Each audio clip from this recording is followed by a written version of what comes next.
Have you ever felt like God was testing you and you weren't even sure you were passing? Like every time you thought you finally had things figured out, something shifted underneath your feet. A relationship you thought was solid started cracking. A plan you had prayed over fell apart. A season arrived that you didn't ask for and couldn't have prepared yourself for. And somewhere in the middle of all of it, somewhere between the sleepless nights and the unanswered prayers, and the conversations you kept having with God in the dark, you started asking the question that so many people are afraid to say out loud. Is this punishment? Or is this something else? I want to sit with that question with you today, because I believe that question is the beginning of something. I believe that the fact that you're still asking, still seeking, still willing to look at your own life and ask what God might be doing, that says something about who you are. And I want to say something to you that I believe with everything in me. The trials you've walked through were never meant to destroy you. They were designed to prove something not to God, because He already knows what's inside you. They were designed to prove it to you, to peel back the layers and show you the person that pain and perseverance and faith have been building, slowly, one hard season at a time. Because here's what most people miss. The tests don't just come to knock you down. They come to qualify you, and you don't get to know whether you've been qualified until you look back at where you've been and notice what didn't break you. Today, I want to walk you through 8 signs that you have passed the test. Not the test of a single hard moment, the deeper test, the one that reshapes a soul from the inside out. These signs are not about having perfect theology or a flawless prayer life. They're about something much harder to fake and much more real. They're the kind of signs that you recognize, not because someone told you what to look for, but because when you hear them, something in you just nods. Let's go. Sign number 1. You have found peace in the middle of the storm. And I don't mean the peace that comes when things get quiet.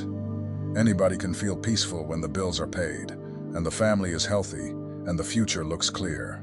That's not peace, that's just comfort. Comfort and peace are not the same thing. Comfort depends on circumstances. Peace doesn't. I'm talking about the peace that Paul wrote about from inside a prison cell. He wasn't writing from a comfortable chair. He was writing from chains. And he said he had learned, in whatever state he found himself, to be content. Not because everything was fine, but because he had come to really know, deep in his bones, that God was present in the cell just as much as He was present in the palace. There's a moment that many of you know. You're in the middle of something that has no clear end in sight.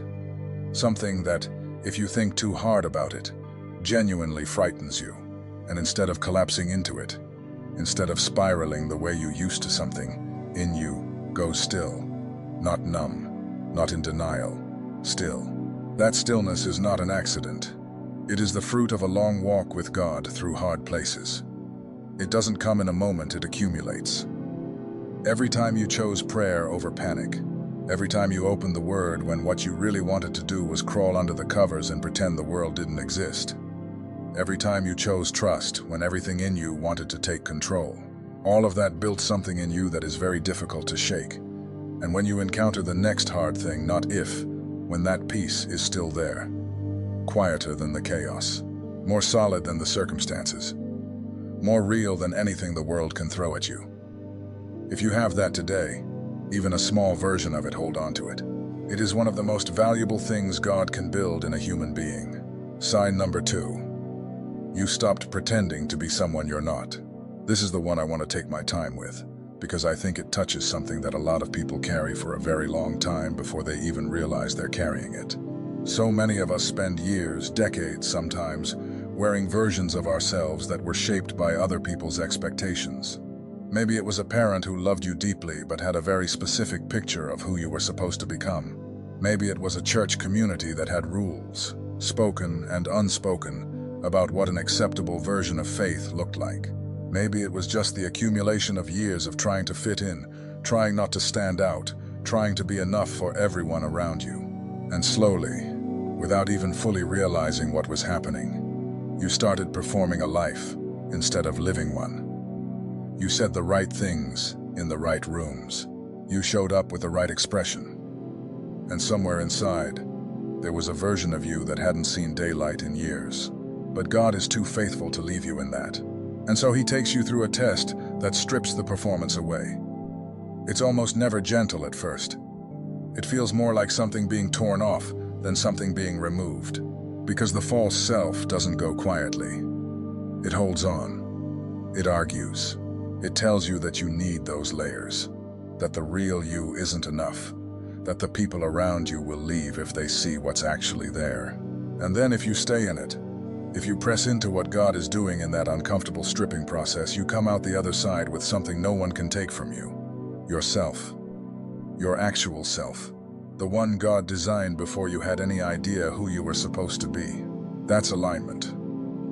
That's what it looks like when a soul stops running from itself and starts walking honestly. Sometimes for the first time toward the person God created it to be. And here's what's beautiful. You don't have to announce it. You don't have to make a big declaration. The people around you simply feel it. There's a groundedness to you now that wasn't there before. A quiet confidence. Not arrogance confidence. The kind that doesn't need to be loud, because it doesn't need anything from the room. It's already secure in something the room can't give or take away. That is a sign. A real, lasting, irreversible sign. Sign number 3. Change doesn't terrify you the way it used to. Think about where you were a few years ago. What was the one thing you were most afraid of losing? Not what you would have said if someone asked you what you were actually afraid of, the thing you never said out loud. For some of you, it was a person. A relationship that your whole identity had wrapped itself around.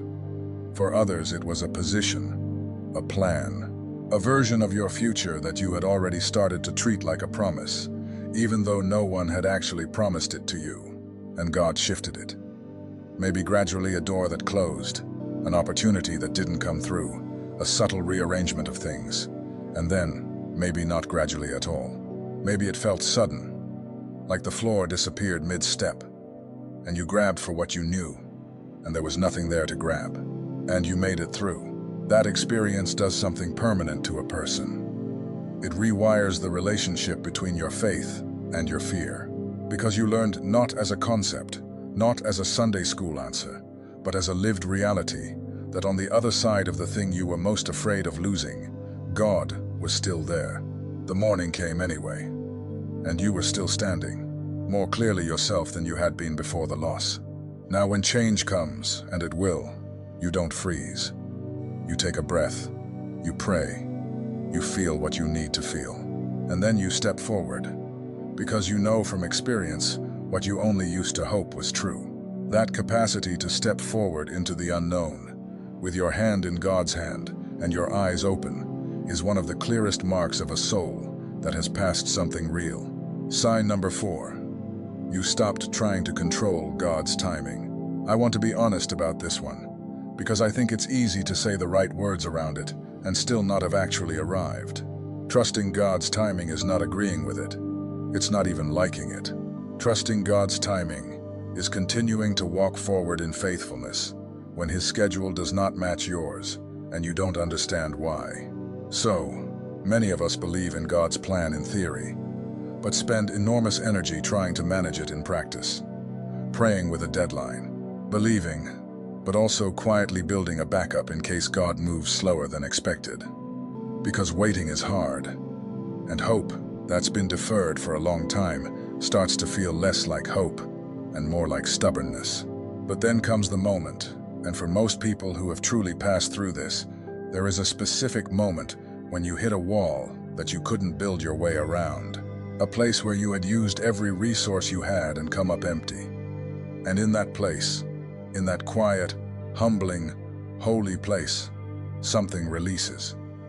Not because you gave up on God, but because you finally stopped needing to help Him. Giving up says God can't. Letting go says God doesn't need my assistance. And the person who has actually arrived at that place starts to notice something remarkable. The delays begin to make sense. The detours reveal a purpose. The door that didn't open turns out to have been the very thing standing between you and what God was preparing on the other side. If you can see that pattern in your rearview mirror, If you can trace the fingerprints of God in the closed doors as much as the open ones, that is a sign that something deep has been settled in your spirit. Sign number 5. You see God moving in places you used to walk right past. There is a moment in Genesis that I have come back to over and over again. Jacob wakes up from his sleep the night he dreamed of the ladder that stretched from earth into heaven, and his first words are, "Surely the Lord is in this place, and I did not know it." What a confession. Not a shameful one, an honest one. He had been in a holy place and didn't know it until the moment his eyes opened. That verse means something different once you've been through a real season of testing. Because before that kind of season, most of us are walking through holy ground without knowing it too. Life is loud. The schedule is full. The sacred gets compartmentalized into the hour on Sunday morning, and everything else is just life, just ordinary, just Tuesday. But something changes after you've been brought to your knees. Your eyes open in a different way. You begin to notice what was always there, but you never stopped long enough to see. The conversation that arrives at exactly the right moment, with exactly the words you needed. The scripture that falls open to exactly the verse you've been living, without knowing how to name it. The small, ordinary, completely unremarkable moment that somehow carries the weight of something holy. You stop calling these things coincidences, not because you've become superstitious, but because you've walked long enough with God to start recognizing how He moves. He is rarely loud. He is almost always faithful. And once your eyes are calibrated to see Him, you see Him everywhere. That awareness, that deepened sensitivity to the presence and movement of God in everyday life cannot be manufactured. You cannot workshop your way into it. It grows slowly, through years of seeking, through seasons of being in the dark and learning to trust what you couldn't see. And when it is genuinely present in your life, it changes the texture of every single day. Now I need to stop here for a moment, because if you've been watching and you feel that burning, that recognition, that sense that something in this message was meant to find you today, I want to talk to you directly. The calling is wide. The instructions reach only a few. If there is a burning in your spirit right now, do not minimize it. That is the sign. The secret protocol delivers the 7 keys God reserved for those who are ready to unlock what was sealed inside them before birth. The full audiobook is included to absorb in depth, in your own time, in the presence of God. And the Awakening Map, the bonus guide that reveals the 5 stages of spiritual awakening and positions you with precision at the exact point of your journey today. Link pinned in the first comment. For a limited time only, because not every door stays open forever. Let me be direct with you. I created the secret protocol because I kept meeting people who were walking in exactly this kind of awareness. People who felt called, set apart. People who saw things no one around them could see, and they had no map. They were carrying something real, with no language for it, and no framework for the season they were in. The secret protocol gives you that language. The 7 keys don't just inform you, they position you. They help you understand what God has already placed inside you, what He's been awakening in this exact season, and what comes next. The audiobook means you can take it into your prayer time, your quiet morning, your drive to work. And the Awakening Map shows you the 5 stages of spiritual awakening in a way that lets you say, with clarity, exactly where you are right now. Knowing where you are changes everything about how you move forward. The link is in the first comment. If something in you responded when I described that response is not accidental, pay attention to it. Sign number 6. Your own emotions don't ambush you the way they used to. This is a sign I don't hear talked about enough in faith spaces, and I think that silence has cost people unnecessary shame. So many of us were raised with a very particular relationship to emotion. Feeling too much was weakness.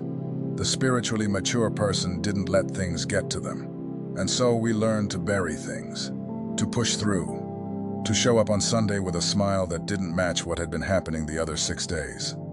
And all that buried material didn't disappear, it just waited. God, who loves us too much to let us stay divided against ourselves, will bring us through seasons that surface what we've buried. And when those things come up, It is rarely comfortable. It often feels like the opposite of progress. It feels like falling apart. But here's the sign that matters. The sign is not that you never feel hard things anymore. The sign is what happens when you do. You feel anger, and instead of exploding at the person in front of you, or swallowing it until it poisons you from the inside, you bring it to God first.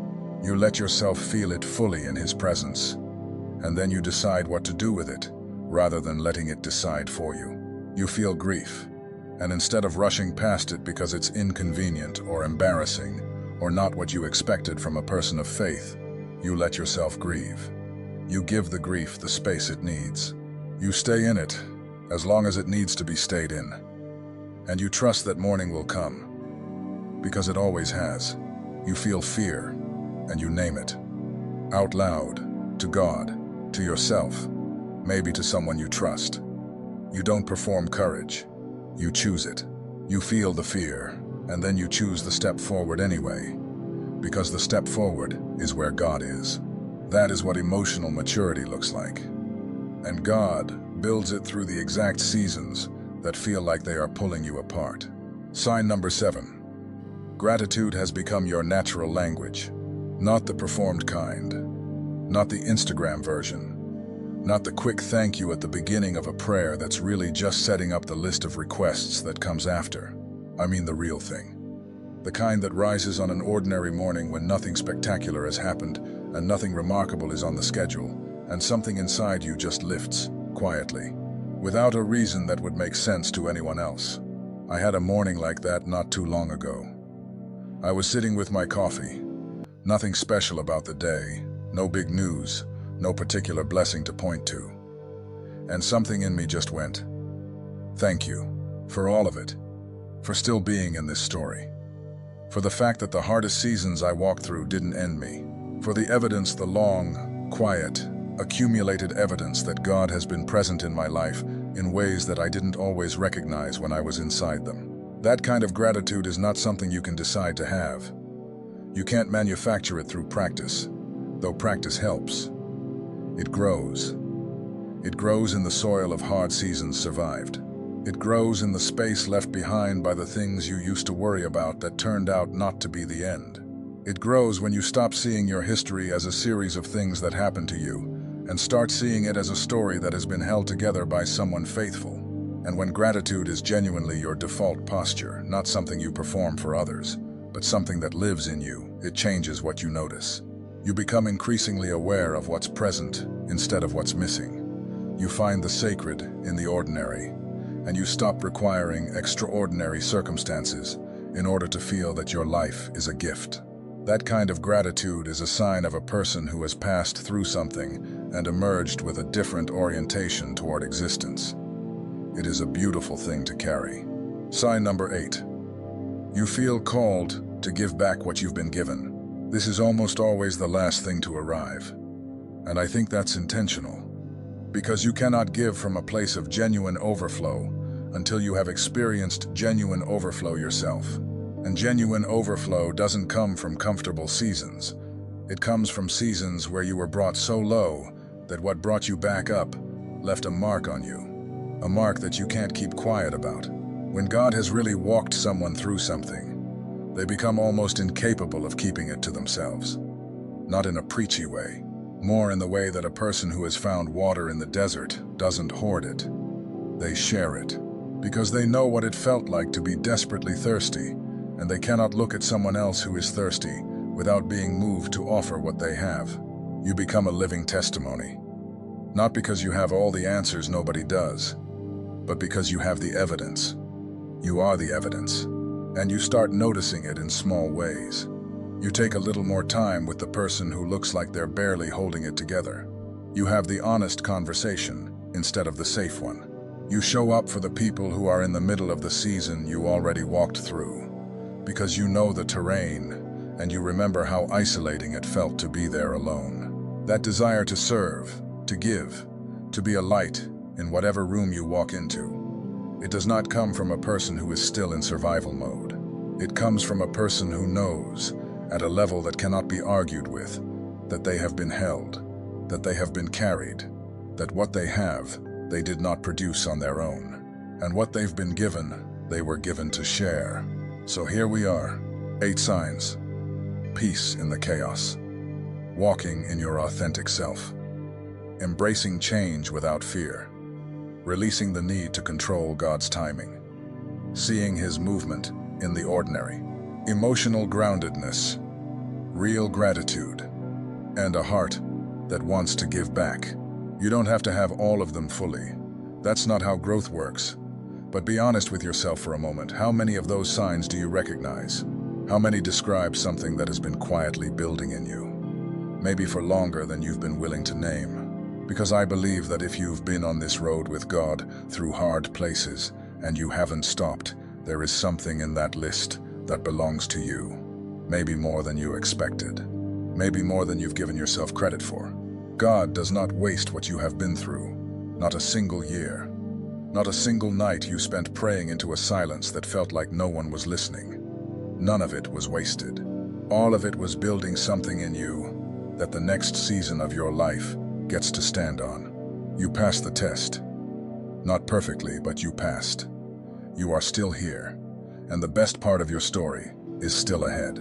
Now I want to hear from you. Of those 8 signs, which one hit you the hardest? Which one made you stop and think that's exactly what God has been doing in my life? Tell me in the comments. Be specific, because your answer might be exactly what someone else scrolling through those comments needed to hear today. Leave it below. I'm reading. God bless you.